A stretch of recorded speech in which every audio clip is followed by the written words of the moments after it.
Game 5. Puro 200 yung mga kalaban ko dito. Wala, mababa yung standing ko after 4 games. Pero may 2 games pa naman.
Pasensya na. Wala sa ulog po yung mga tira ko ngayon. Yan nyo bukas. Pusuyan po kami. Bawi ako bukas. Kaya bumawi ka ngayon eh. Wala, hindi na ako lang bawi ngayon. Bawi lang ng bawi. Ganun talaga. Bilog ang bola talaga. So maraming salamat po sa mga nanonood namin. So yan, tuloy-tuloy lang po. Tuloy-tuloy lang.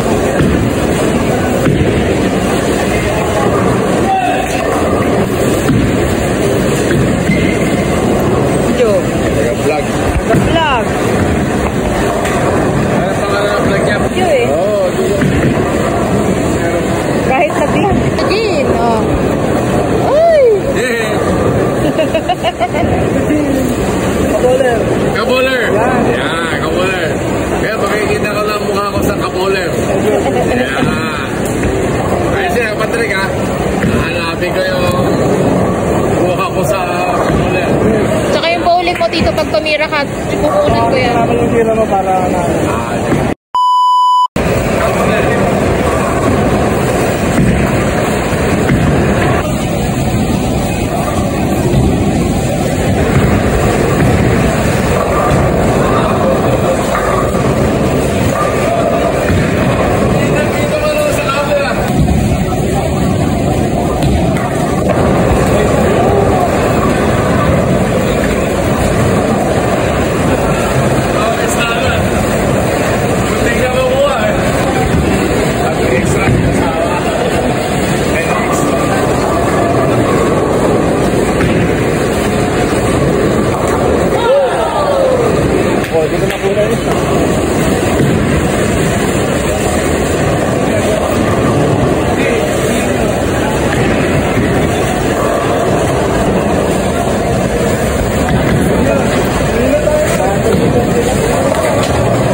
top 20, 500. Pero sure ball talo, sure ball lang. Third dam ko talo, pero at least last game medyo nakabawi-bawi kahit konti. So wala. Ang natutunan ko po sa game na to, sa tournament ko na to dito sa PBA, monthly finals ay yung sparing ko talaga sobrang wala. Sorry po talaga. Wala, talpak. So sige, mamaya na lang, hintayin natin yung final score. Yung top ilan ako.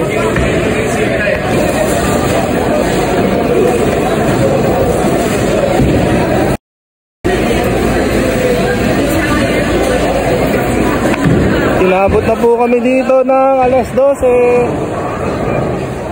11:55. Tito Jean, last frame mo, strike mo ah. Last frame, strike ah. Last frame, strike. Oh, last frame ka pa.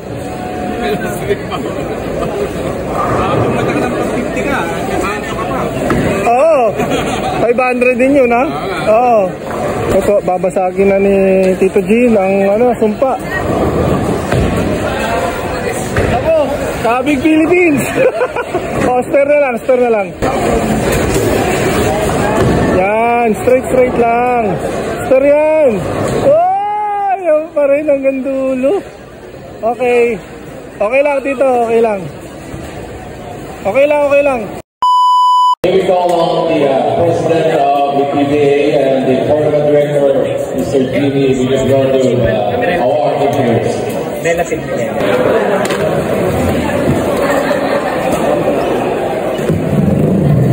Wala po mga bowlers. Top 16 lang po ngayon. Pero bilang talaga ang buhay. Out of 73.